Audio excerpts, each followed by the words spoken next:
Assalamualaikum warahmatullahi wabarakatuh, sahabat insan pilihan TV.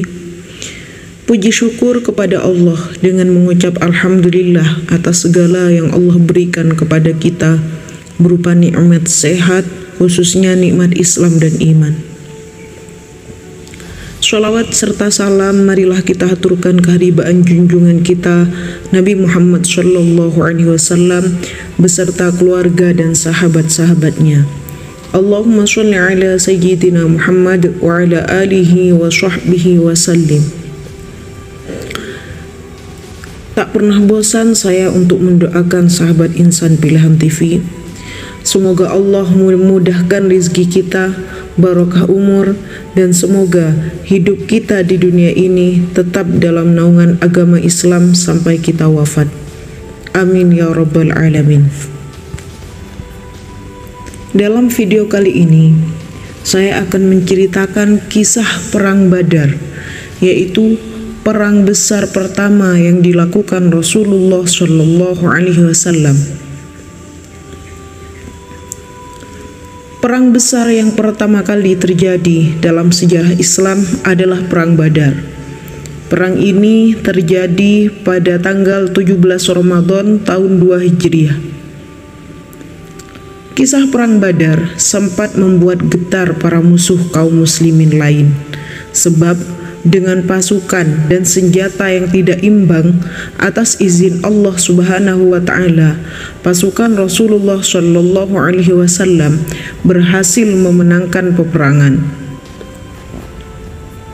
Adapun tentara Islam kala itu sejumlah sekitar 313 orang, dengan penuh keyakinan menghadapi 1000 lebih pasukan Quraisy yang lengkap dengan persenjataannya. Ada yang mengatakan pasukan muslimin kala itu berjumlah 319 orang. Badar adalah nama sebuah tempat yang terletak di antara Mekah dan Madinah, terkenal dengan sumurnya. Nama tempat atau kampung ini dikaitkan dengan nama seorang lelaki yang mula-mula menggali sumur tersebut. Nama lelaki yang dimaksud adalah Badar ibnu Naraim. Asy-Syabi mengatakan bahwa Badar adalah nama sebuah sumur milik seorang lelaki yang dikenal dengan sebutan Badar. Bagi umat muslim, Perang Badar merupakan peristiwa besar, sebab peristiwa Perang Badar merupakan pertempuran besar pertama umat Islam melawan musuh. Dengan pertolongan Allah, kaum muslim menang meski kalah dalam jumlah. Saking hebatnya, Allah Subhanahu wa Ta'ala sampai menamainya sebagai Yaumul Furqan, hari pembeda. Karena pada hari itu dibedakanlah mana yang hak dan mana yang batil. Saat itu pula Allah menurunkan pertolongan besar untuk kaum muslimin dan memenangkan mereka atas musuh-musuhnya. Adapun motif terjadinya Perang Badar ada beberapa hal. Yang pertama, kebencian Abu Jahal. Nabi Muhammad SAW lahir dari keluarga Bani Hashim dan suku Quraisy. Perjalanan dakwah Nabi Muhammad sejak menerima wahyu di usia 40 tahun, kemudian dilindungi oleh pamannya, pemimpin Bani Hashim dan suku Quraisy, yaitu Abu Thalib. Setelah kematian Abu Thalib pada tahun 619 Masehi, sayangnya kepemimpinan Bani Hashim diteruskan kepada Amr bin Hisham atau Abu Jahal yang merupakan salah satu musuh Nabi Muhammad SAW. Kemunculan Nabi Muhammad dan kegiatan berdakwahnya telah mengancam posisi Abu Jahal sebagai penguasa Mekah. Begitu juga dengan sisa kaum Quraisy lainnya yang melihat kaum muslim sebagai penjahat yang mengancam lingkungan dan kewibawaan mereka. 2. Umat Islam ditindas. Perlakuan buruk terhadap kaum muslim tidak hanya berlangsung di kota Mekah saja, namun kaum kafir Quraisy juga menekan kaum muslim hingga ke Madinah. Kaum Quraisy melakukan teror yang sama dengan menyerang dan menguasai harta benda kaum muslimin karena takut banyak hasil perdagangan yang akan berpindah kepada kaum muslim. Bahkan kaum Quraisy yang memeluk agama Islam menerima akibat dikeluarkan dari sukunya, yang mana hal tersebut merupakan suatu penghinaan yang amat serius bagi seorang pada masa itu, sehingga sanggup menjadi pemicu atau penyebab perang Badar Kubro. 3. Perampasan harta benda dan pengusiran kaum muslim. Sejak Nabi Muhammad SAW gencar melakukan dakwahnya, orang-orang musyrik Mekah sudah melancarkan peperangan dengan menghalalkan darah kaum muhajirin dan juga merebut paksa kekayaan mereka. Hilangnya perlindungan dari Abu Thalib juga turut meningkatkan kekerasan terhadap kaum muslim di Mekah. Teror inilah yang memaksa umat Islam untuk hijrah ke Madinah pada tahun 622 Masehi. Namun karena mereka meninggalkan harta bendanya untuk hijrah, akibatnya harta benda tersebut menjadi sasaran perampasan kaum kafir Quraisy. 4. Untuk memberi pelajaran. Penyebab perang Badar Kubro terjadi untuk memberi pelajaran kepada kaum kafir Quraisy dan juga untuk mengembalikan harta benda milik kaum muslim yang dirampas oleh kaum Quraisy. Hubungan antara kelompok masyarakat yang ada di Mekah dan Madinah semakin tegang dan terjadi pertikaian pada tahun 623 Masehi, ketika kaum muslimin memulai beberapa gerakan serangan yang disebut Ghazwat kepada rombongan dagang kaum Quraisy dari Mekah. Kegagalan serangan-serangan kecil terhadap kaum kafir Quraisy biasanya berakibat kepada aksi balasan perampasan harta benda kaum muslim. 5. Penyerbuan Nakhlah. Penyebab perang Badar Kubro juga berasal dari penyerbuan di Nakhlah. Badar terletak di antara Madinah dan Laut Merah. Di sana terdapat hamparan sebuah waduk besar dan beberapa sumur galian di tepiannya. Waduk juga dikeruk untuk menahan air dari sisa banjir yang terjadi pada musim dingin. Wilayah ini kemudian menjadi tempat persediaan air utama, terutama ketika kafilah-kafilah dari Mekah menggunakan tempat ini sebagai tempat pemberhentian dalam perjalanan pulang dari Damaskus. Pada Januari tahun 624 Masehi, kaum muslimin menyerang kafilah Mekah di dekat Nakhlah, sekitar 40 km di luar kota Mekah, sehingga membuat kaum kafir Quraisy sangat dendam kepada kaum muslim. Sebab penyerangan tersebut dilakukan pada bulan Rajab, bulan yang menurut kaum kafir Quraisy adalah bulan suci dan seharusnya melarang peperangan dan melakukan gencatan senjata. Inilah awal terjadinya perang Badar. Sebelum pertempuran Badar, kaum muslimin dan penduduk Mekah telah terlibat dalam beberapa kali konflik bersenjata skala kecil antara akhir 623 Masehi sampai dengan awal 624 Masehi. Namun konflik bersenjata tersebut tidak sampai membawa pasukan yang cukup besar. Sampai pada perang Badar, ketika Quraisy semakin marah atas penyergapan kaum muslimin, pertempuran skala besar pertama terjadi di Badar antara kaum muslimin dan Quraisy setelah kematian Amr bin al-Hadrami. Tokoh Quraisy dikabarkan sangat marah besar atas kabar tewasnya Amr bin al-Hadrami. Hingga pada suatu saat, ketika Rasulullah mendengar kembali kabar rombongan kafilah Quraisy yang dipimpin oleh Abu Sufyan. Dikabarkan Abu Sufyan sempat mengambil harta kaum muslimin di Mekah, dan kini ia pulang berdagang dari Sam. Rasulullah kemudian memerintahkan pasukan muslimin menghadang rombongan Abu Sufyan. Rencana penghadangannya ini terdengar oleh Abu Sufyan, sehingga ia memerintahkan utusan untuk mendahului ke Mekah dan mengabarkan kepada tokoh Quraisy. Kabar tersebut sampai di Mekah. Tokoh Quraisy membuat seruan bersama memerangi kaum muslimin dan menyiapkan seluruh pasukan Quraisy untuk menggagalkan penghadangan kaum muslimin.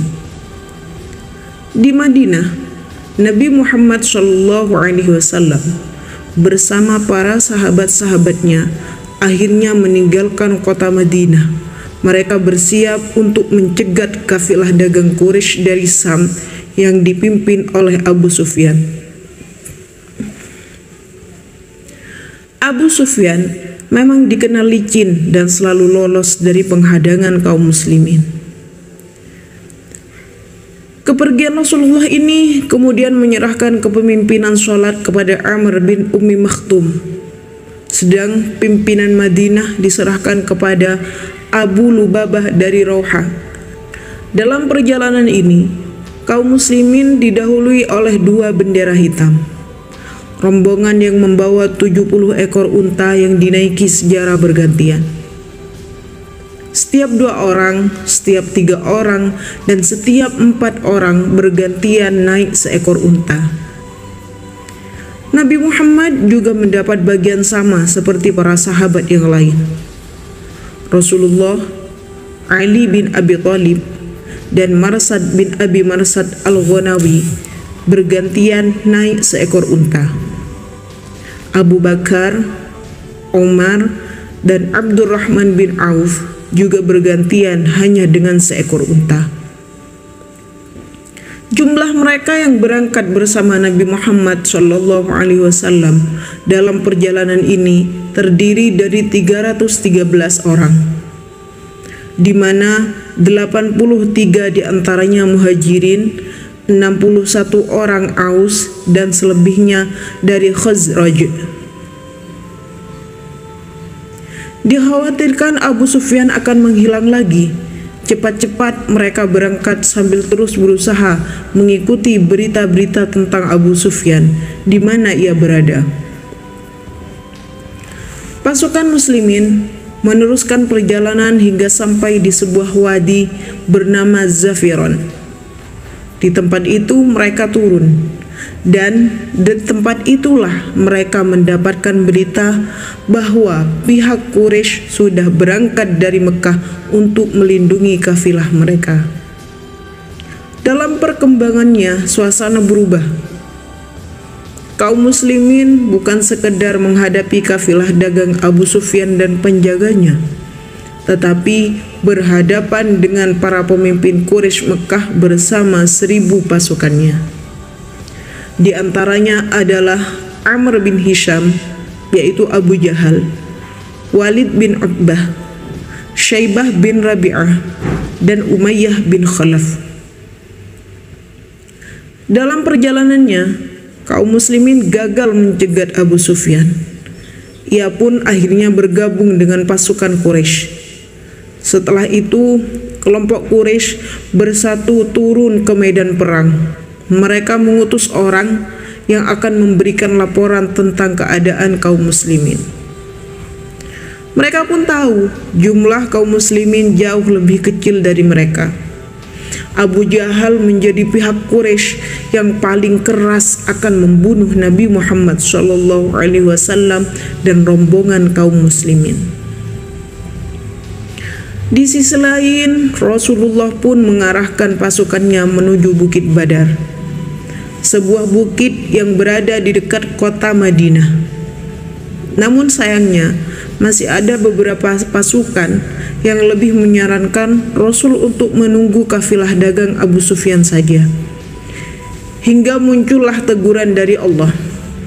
Bismillahirrahmanirrahim. Wa idh ya'idukumullahu ihdat ta'ifataini annaha lakum wa tawadduna anna ghaira dhati syaukati wa takunu lakum wa yuridullahu ayyuhiqqal haqqa bikalimatihi wa yaqta'a dabiral kafirin.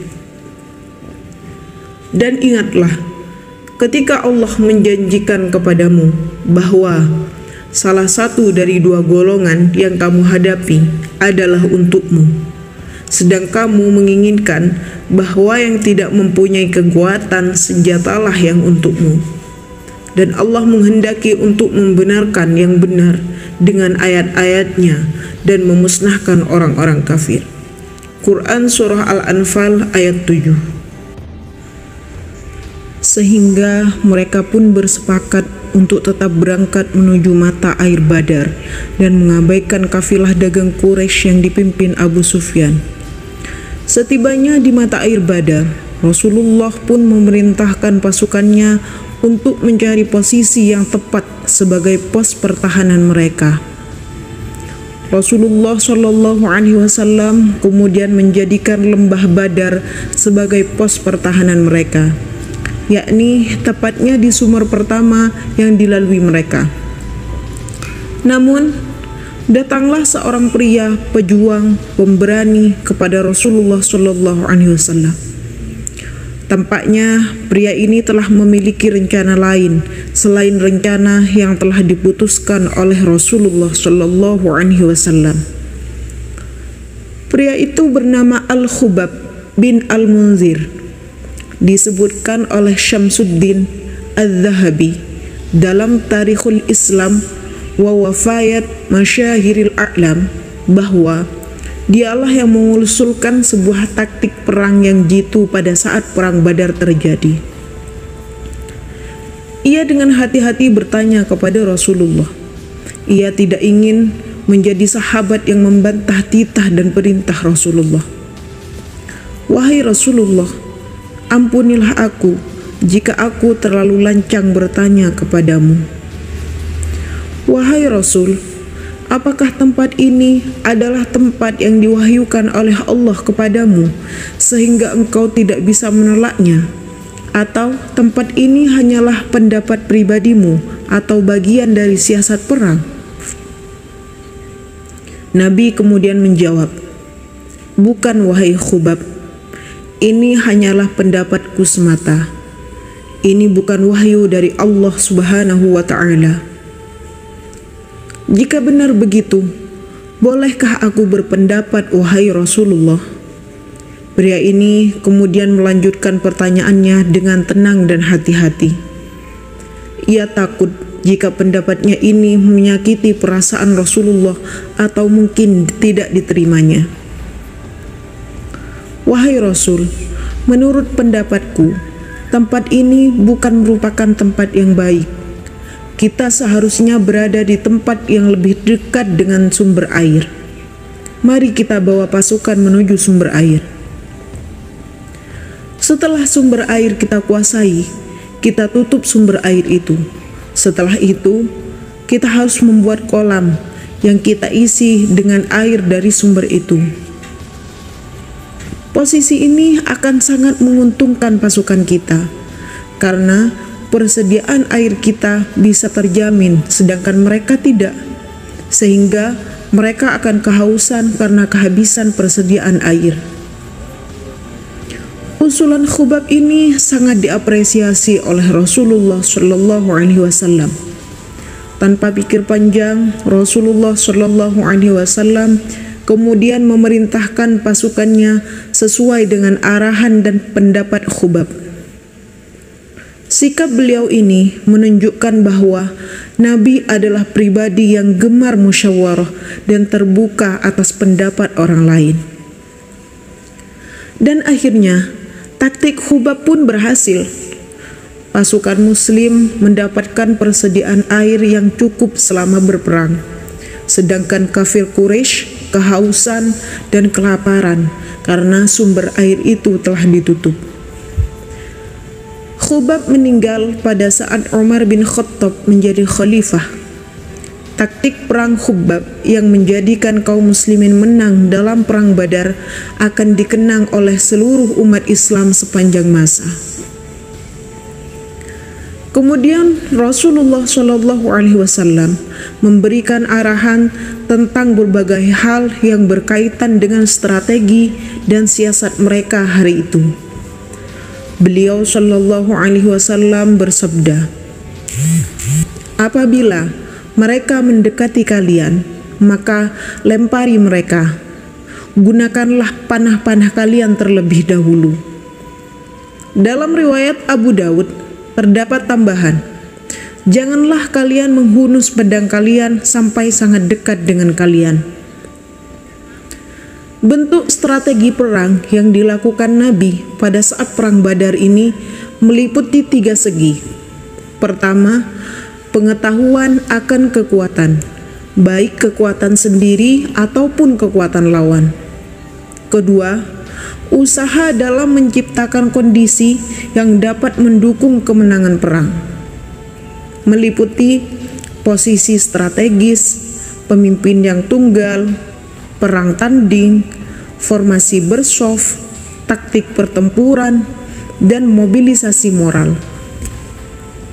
Ketiga adalah pemilihan medan tempur yang baik. Langkah-langkah tersebut dilakukan Nabi dengan pertimbangan yang matang sebagai buah dari pengalaman, faktor lingkungan di mana ia dibesarkan, dan pengetahuannya mengenai peperangan. Misal, tentara Islam menunggu kedatangan musuh. Apabila tentara musuh menyerang, maka tentara Islam akan menyerang balik. Menggunakan teknik bersof, di mana pasukan dibagi menjadi 2 barisan. Barisan pertama bersenjatakan tombak dan perisai, dan barisan kedua bersenjatakan panah dan perisai, dan diketuai oleh pemegang bendera. Setelah itu, beliau Shallallahu Alaihi Wasallam mengobarkan semangat pasukan muslimin. Imam Muslim meriwayatkan bahwa ketika kaum Quraisy sudah mendekat, Rasulullah Shallallahu Alaihi Wasallam bersabda, "Bangkitlah kalian menuju surga yang luasnya seperti luas langit dan bumi." Mendengar ini, Umair bin Humam al-Ansari radhiyallahu anhu berkata, "Wahai Rasulullah Shallallahu Alaihi Wasallam, apakah benar surga seluas langit dan bumi?" Rasulullah Shallallahu Alaihi Wasallam menjawab, "Benar." Dengan penuh rasa kagum, Umair radhiyallahu anhu berujar, "Wah, wah." Mendengar ini, Rasulullah Shallallahu Alaihi Wasallam balik bertanya, "Kenapa engkau berkata demikian?" Umair radhiyallahu anhu menjawab, "Tidak Rasulullah Shallallahu Alaihi Wasallam, demi Allah, aku hanya berharap menjadi bagian dari penghuninya." Beliau Shallallahu Alaihi Wasallam bersabda, "Sesungguhnya engkau akan menjadi salah satu penghuninya."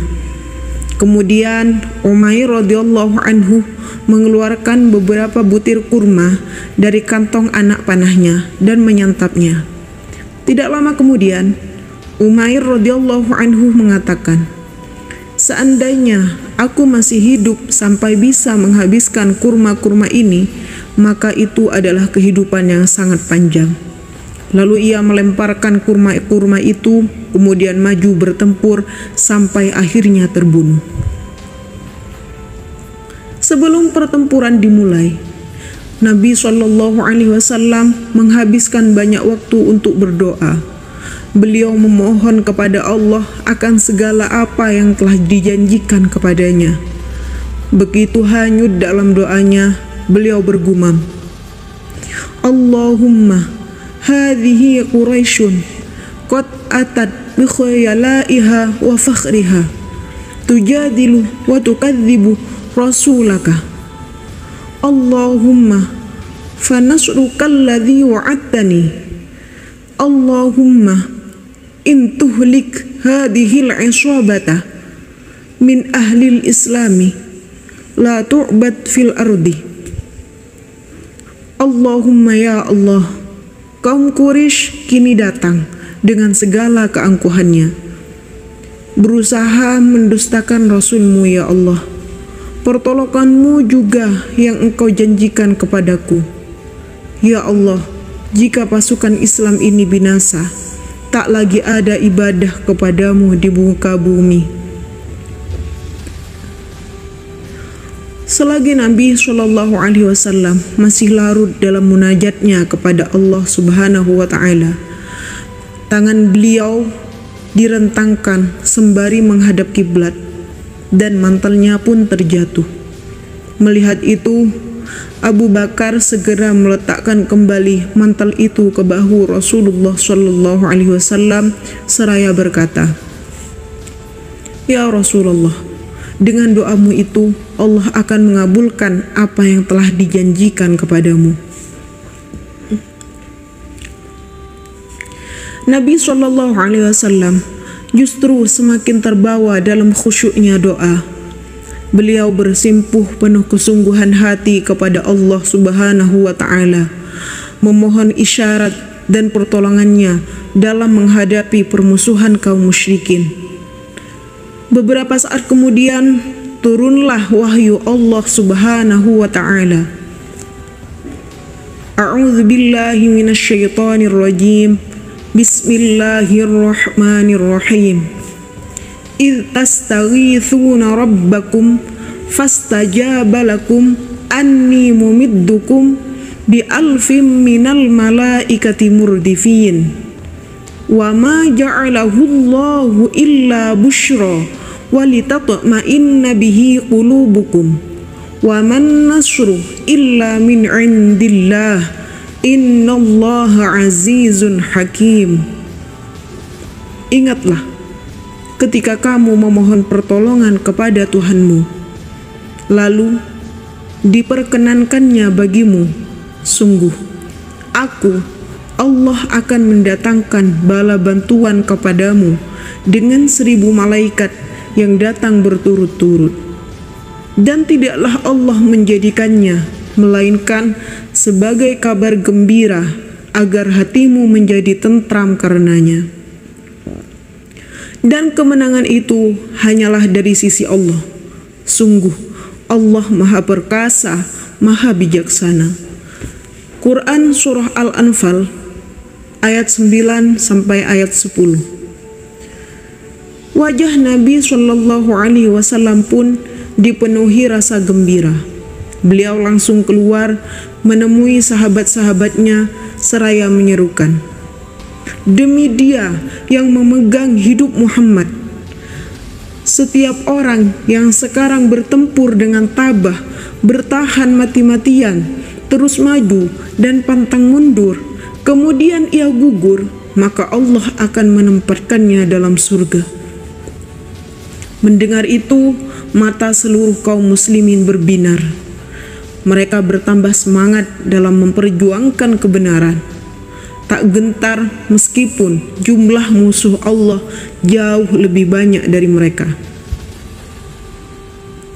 Lalu, seperti apakah peran para malaikat dalam perang Badar?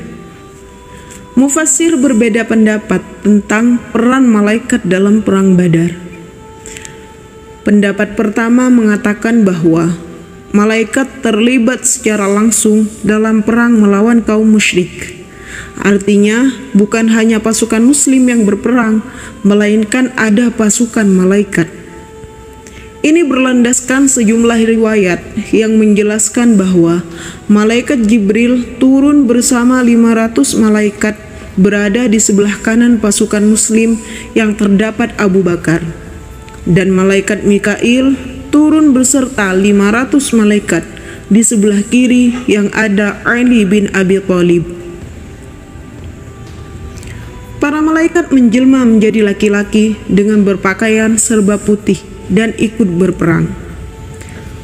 Dalam riwayat Muslim juga disebutkan bahwa di tengah peperangan ada seorang prajurit Muslim yang berhadapan dengan prajurit kaum musyrik. Prajurit Muslim itu mendengar suara cambuk dari atasnya. Kemudian dia melihat musuhnya itu terjatuh dan dalam kondisi muka terbelah dan hidung patah. Setelah perang selesai, dia menyampaikan apa yang dialaminya kepada Rasulullah Shallallahu Alaihi Wasallam. Rasulullah kemudian membenarkan hal itu dan mengatakan bahwa itu bantuan dari langit. Berdasarkan dalil-dalil tersebut, pendapat pertama menyatakan bahwa malaikat ikut langsung berperang melawan kaum musyrikin. Tetapi pendapat kedua berbeda.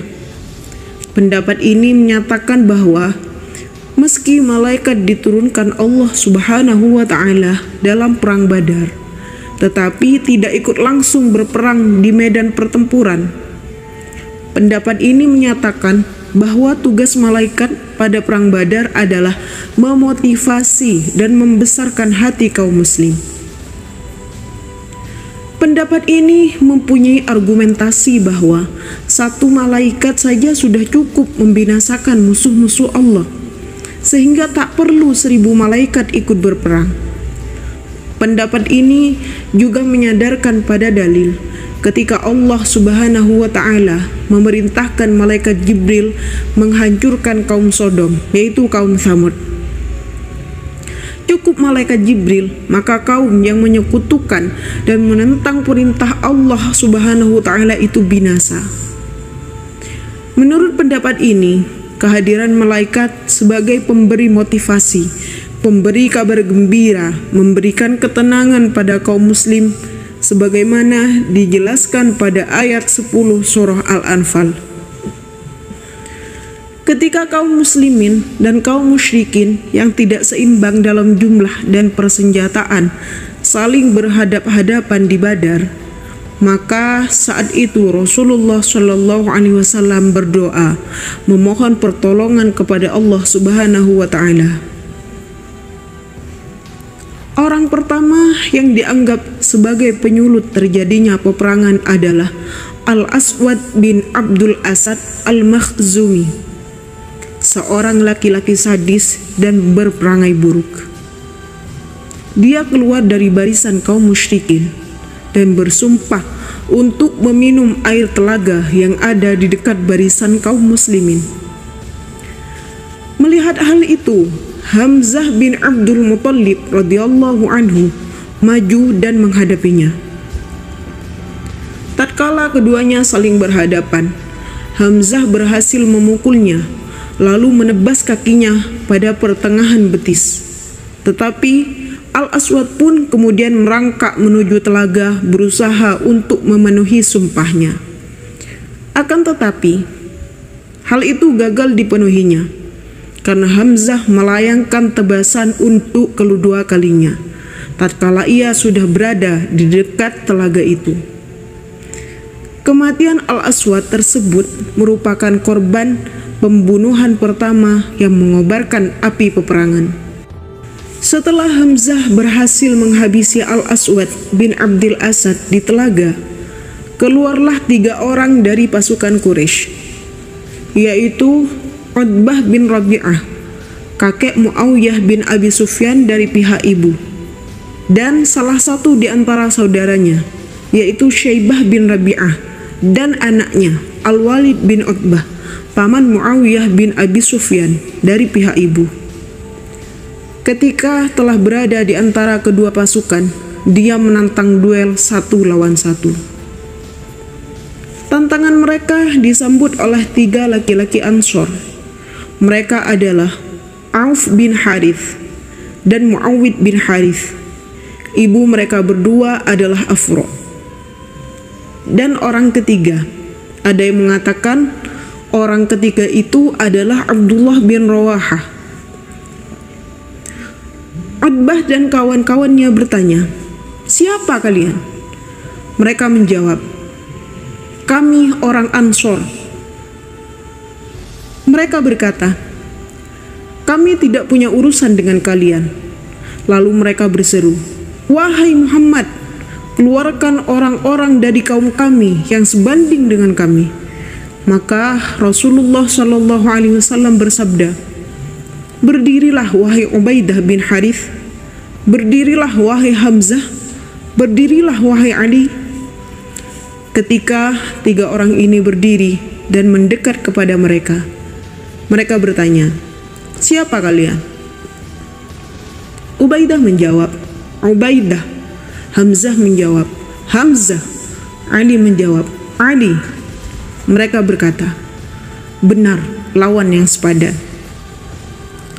Ubaidah yang paling tua melawan Utbah bin Rabi'ah, Hamzah melawan Syaibah bin Rabi'ah, dan Ali melawan Al-Walid bin Utbah.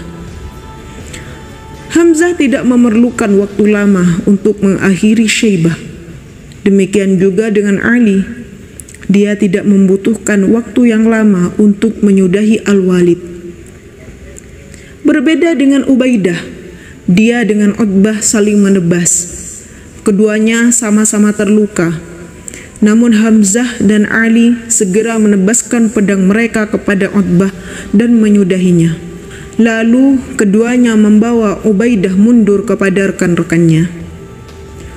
Dalam riwayat versi lainnya, Muhammad bin Ali bin Husain Al-Bakir meriwayatkan, ketika Utbah mengajukan tantangan duel dalam perang Badar, Ali bin Abi Thalib berdiri untuk menantang Walid bin Utbah. Keduanya sama-sama muda dan memiliki fisik yang seimbang.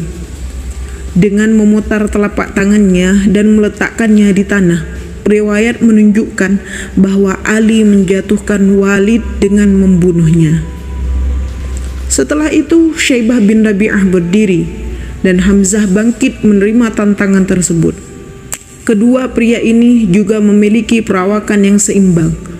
Dengan mengangkat tangannya lebih tinggi, riwayat menunjukkan dengan cara yang sama bahwa Hamzah membunuh Syaibah.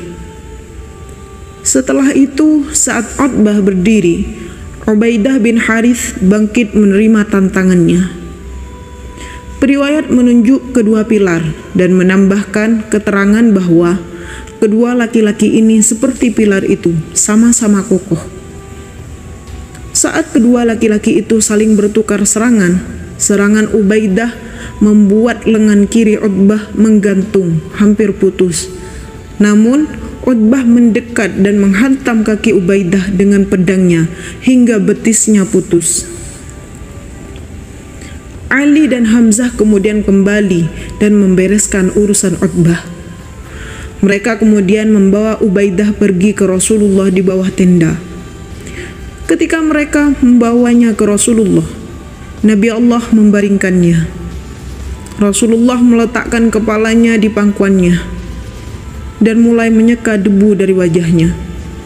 Saat itu Ubaidah berkata, "Wahai Rasulullah, seandainya Abu Thalib melihatku sekarang, dia akan yakin bahwa perkataannya lebih tepat diterapkan kepadaku ketimbang dia ketika dia berkata untuk melindungi Rasulullah. Kami akan melindunginya sampai kami terluka dan jatuh mati di sisinya, benar-benar melupakan anak-anak dan istri kami sendiri." Ubaidah lalu bertanya, "Bukankah aku seorang syuhada?" "Tentu saja," jawab Rasulullah, "dan aku menyaksikan kebenaran itu." Dia kemudian meninggal dunia. Rasulullah Shallallahu Alaihi Wasallam menguburkannya di sebuah lembah bernama Safra, dan beliau sendiri turun ke kuburan untuk meletakkan jenazah. Rasulullah sebelumnya belum pernah memasuki kubur siapapun. Ubaidah bin Harith merupakan saudara sepupu dari ayah Rasulullah Shallallahu Alaihi Wasallam, Abdullah bin Abdul Muttalib, sehingga statusnya adalah sebagai paman Rasulullah Shallallahu Alaihi Wasallam. Ketika Rasulullah Shallallahu Alaihi Wasallam mendapatkan wahyunya yang pertama dan menyuruhkan kenabiannya, Ubaidah segera datang menerima seruan itu, sehingga ia merupakan salah satu dari as-sabiqun al-awwalun. Selama perjuangan Rasulullah Shallallahu Alaihi Wasallam berdakwah, Ubaidah bin Harith selalu menemani keponakannya itu. Dalam hal ini, ia bukan hanya menimbang dengan melihat dirinya adalah kerabatnya atau pamannya, melainkan karena ia benar-benar mempercayai seruan Rasulullah Shallallahu Alaihi Wasallam dan mempercayai janji Allah. Setelah tarung duel selesai, kedua pasukan segera bersiap dengan senjatanya, bergerak mendekat dengan siaga menunggu perintah komandan. Saat jarak anak panah terjangkau, Rasulullah memerintahkan pasukan panah menyerang. Musuh bergelimpangan tertembus panah. Melihat serangan ini, musuh langsung menyerang maju untuk mendekat dan berhadap-hadapan. Mereka segera memainkan pedang dan tombak berusaha membunuh lawan. Faktor-faktor turunnya kemenangan bagi kaum muslimin pun semakin matang dan sempurna, baik itu persiapan strategis, rohani, maupun militer. Sementara orang-orang musyrikin tidak mengetahui akan hal tersebut. Mereka pun tidak tahu taktik berperang kaum muslimin yang baru. Sementara orang-orang musyrikin masih menggunakan cara konvensional di dalam berperang, yaitu strategi hit and run, menyerang dan kemudian mundur ke belakang. Menyerang ketika dalam kondisi kuat dan mundur ke belakang ketika kondisi mereka sudah mulai lemah. Mereka berperang tanpa ada pengaturan strategi yang baik. Semuanya berdasarkan atas fanatisme, kebencian, dan serba semrawut. Sementara itu, kaum muslimin tetap diam sambil menembaki mereka dengan anak panah. Mereka tidak melakukan penyerangan menunggu perintah dari Rasulullah SAW, sehingga banyak pasukan musyrikin yang tewas berjatuhan terkena anak panah kaum muslimin. Hal ini pula lah yang membuat semangat mereka semakin lemah dipenuhi rasa takut. Ketika itulah Rasulullah SAW turun di tengah-tengah pasukannya untuk melihat persiapan terakhir mereka sebelum melakukan penyerangan, sekaligus untuk memimpin sendiri peperangan tersebut. Kemudian beliau memerintahkan pasukannya untuk bergerak maju menghadapi pasukan Quraisy. Mulailah hunusan pedang umat Islam menebas satu persatu kepala orang-orang kafir yang selama ini melakukan pembangkangan dengan penuh kesombongan. Umat Islam benar-benar menunjukkan satu keberanian yang sangat luar biasa. Dan ketika peperangan semakin memuncak hebat, Rasulullah SAW justru maju ke depan barisan. Ali bin Abi Thalib berkata, "Jika keadaan semakin genting dan pandangan mata memerah, maka kami pun berlindung di dekat Rasulullah SAW. Tak seorang pun yang berani lebih dekat dengan musuh selain dirinya. Aku melihat sendiri ketika perang Badar, kami berlindung di dekat Rasulullah SAW, dan ketika itu ia adalah orang yang paling dekat dengan musuh di antara kami." Sikap heroik dan jiwa kepahlawanan di medan perang ternyata bukanlah monopoli sahabat-sahabat senior dan pemimpin-pemimpin pasukan semata. Namun hal tersebut ternyata juga menular kepada sahabat-sahabat yang masih belia, yang memang belum memiliki pengalaman perang sebelumnya. Bahkan jiwa heroik mereka setara dengan keberanian pemimpin pasukan Quraisy, seorang yang benar-benar memiliki kedudukan yang tinggi di tengah komunitas masyarakat mereka. Sebagai contoh, Abu Jahal, seorang yang sangat kaya akan pengalaman berperang. Dialah sang pemimpin pasukan yang ketika perang Badar berputar mengelilingi pasukannya sambil memprovokasi mereka. Jangan pernah merasa lemah atas kematian Utbah, Syaibah, dan Walid, karena sesungguhnya mereka terlalu tergesa-gesa. Demi Lata dan Uzza, kita tidak akan kembali sebelum berhasil mencerai-beraikan mereka di pegunungan. Aku tidak ingin melihat salah seorang kalian membunuh salah seorang dari mereka. Namun, habisi mereka sekaligus hingga kalian dapat mengajarkan kepada mereka arti buruknya perbuatan mereka yang telah meninggalkan kalian dan keengganan kalian untuk menyembah Lata dan Uzza. Abdurrahman bin Auf berkata, ketika perang Badar, aku benar-benar berada di tengah barisan. Tiba-tiba saja dari sisi kanan dan kiriku muncul dua orang pemuda yang masih sangat belia sekali. Seakan-akan aku tidak yakin akan keberadaan mereka. Salah seorang dari mereka berkata kepadaku sambil berbisik, "Paman, tunjukkan kepadaku mana Abu Jahal." Kukatakan kepadanya, "Anakku, apa yang akan kau perbuat dengannya?" Pemuda itu kembali berkata, "Aku mendengar bahwa ia telah mencela Rasulullah SAW. Aku pun berjanji kepada Allah, seandainya aku melihatnya, niscaya aku akan membunuhnya atau aku yang akan mati di tangannya." Aku pun tercengang kaget dibuatnya. Lalu anak yang satunya langsung memelukku dan menanyakan hal yang sama kepadaku. Kebetulan saat itu aku melihat Abu Jahal berjalan di tengah-tengah peperangan. Lalu aku berkata pada kedua anak tersebut, "Tidakkah kalian lihat orang itu? Itulah orang yang kalian tanyakan tadi." Mereka langsung melompat mengayunkan pedangnya hingga keduanya berhasil membunuh Abu Jahal.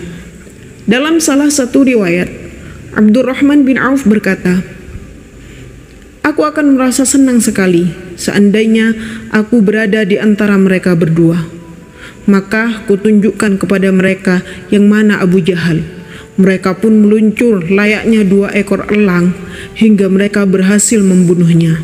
Kedua pemuda belia itu adalah anak Afra. Abdullah bin Mas'ud mendapati Abu Jahal dengan sisa-sisa nafas terakhirnya. Kemudian ia pun langsung membunuhnya.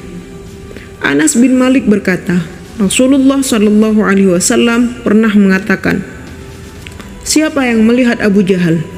Ibnu Mas'ud menjawab, "Saya, wahai Rasulullah."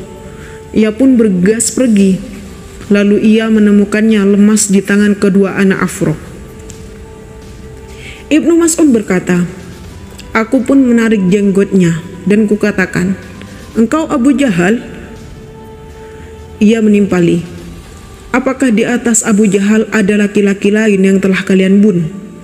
Kemudian ia pun membunuhnya lalu memberitahukannya kepada Rasulullah SAW. Peperangan Badar pun ternyata menyisakan kepahitan bagi para pemuka dan pembesar Quraisy seperti Utbah dan saudaranya Syaibah serta anaknya Walid. Demikian pula bagi Abu Jahal, Jam'ah bin Al-Aswad, Nabih bin Munabbih, Umayyah bin Khalaf, serta Abu al-Bukhturi. Umayyah bin Khalaf merupakan salah seorang pemuka Quraisy di kota Mekah yang pernah menyiksa Bilal dan orang-orang mukmin yang tinggal di sana. Peperangan Badar benar-benar telah membuatnya kehilangan akal dan pikiran. Sampai-sampai ia berteriak-teriak meminta pertolongan agar menyelamatkan dirinya dari tengah peperangan tersebut. Abdurrahman bin Auf berkata, "Aku berpapasan dengan Umayyah bin Khalaf. Ia berdiri bersama anaknya dengan penuh kebingungan. Waktu itu, aku membawa beberapa buah baju besi yang telah menjadi harta rampasan perangku. Ketika ia melihatku, ia pun memanggilku, 'Wahai hamba Tuhan.' 'Ya,' jawabku. 'Apakah engkau akan menjadikan kami berdua sebagai tawanan perang? Diriku lebih baik dari baju-baju besi yang ada di tanganmu itu. Barang siapa yang menawanku, maka niscaya aku akan menembusnya dengan unta yang banyak susunya." Lalu Abdurrahman melimparkan baju besi itu dan meraih tangan mereka berdua. Setelah itu ia berkata, "Aku tidak pernah melihat situasi seperti hari ini sebelumnya." Kemudian ia bertanya, "Wahai Abdullah, siapakah orang yang dikenal dengan bulu yang lembut di dadanya?" Abdurrahman menjawab, "Hamzah bin Abdul Muthalib." Lalu ia berkata, "Itulah orang yang telah melakukan ini dan itu kepada kami." Umayyah bin Khalaf adalah dedengkot Quraisy yang dulu menyiksa Bilal di Mekah karena ego jahiliyah terhadap Islam. Maka ketika Bilal melihatnya, ia pun berkata, "Hai Umayyah bin Khalaf, aku tidak akan selamat jika kau selamat." Abdurrahman berkata, "Wahai Bilal, ia adalah tawananku." Bilal kembali berkata, "Aku tidak selamat jika orang itu masih juga selamat." Kemudian dengan nada lantang ia berteriak, "Wahai orang-orang Ansor, pentolan orang kafir adalah Umayyah bin Khalaf. Aku tidak selamat jika orang itu masih juga selamat." Orang-orang pun berkumpul mengelilingi kami. Lalu aku ikut bersama mereka. Salah seorang mengayunkan pedangnya ke kakinya hingga ia terjatuh. Umayyah berteriak histeris, sesuatu yang belum pernah kudengar sebelumnya. Abdurrahman berkata kepada Umayyah, "Selamatkanlah dirimu sendiri. Sekarang tidak ada lagi keselamatan bagi dirimu. Demi Allah, aku tidak akan menolongmu sedikitpun." Lalu sebagian pasukan muslim mengerumuni dan menghajarnya dengan pedang-pedang mereka sampai mereka membereskan keduanya. Demikianlah kesudahan perang Badar yang dimenangkan oleh kaum muslimin. Sebanyak 70 kafir Quraisy terbunuh, sementara yang ditawan ada 70 orang. Di antara 70 orang yang tewas ini, terdapat beberapa tokoh yang memiliki pengaruh kuat di kalangan kafir Quraisy. Sementara di pihak kaum muslimin hanya 14 orang yang terbunuh sebagai syahid. 6 dari sahabat Muhajirin dan 8 dari sahabat Ansor. Bagi orang kafir, ini merupakan balasan yang adil. Allah Azza wa Jalla berfirman, "A'udzu billahi minasyaitonir rajim. Bismillahirrahmanirrahim. Alam tara ilal ladzina baddalu ni'matallahi kufra wa ahallu qaumahum daral bawari jahannama yaslaunaha wa bi'sal qarar." Tidakkah kamu perhatikan orang-orang yang telah menukar nikmat Allah dengan kekufuran dan menjatuhkan kaumnya ke lembah kebinasaan, yaitu neraka jahanam. Mereka masuk ke dalamnya, dan itulah seburuk-buruk tempat kediaman. Quran Surah Ibrahim ayat 28-29. Itulah tadi kisah lengkap perang Badar. Semoga bermanfaat. Jangan lupa untuk like, share, komen, dan subscribe supaya sahabat tidak ketinggalan video-video terbaru dari kami yang insya Allah sangat bermanfaat. Wabillahi taufiq wal hidayah. Assalamualaikum warahmatullahi wabarakatuh.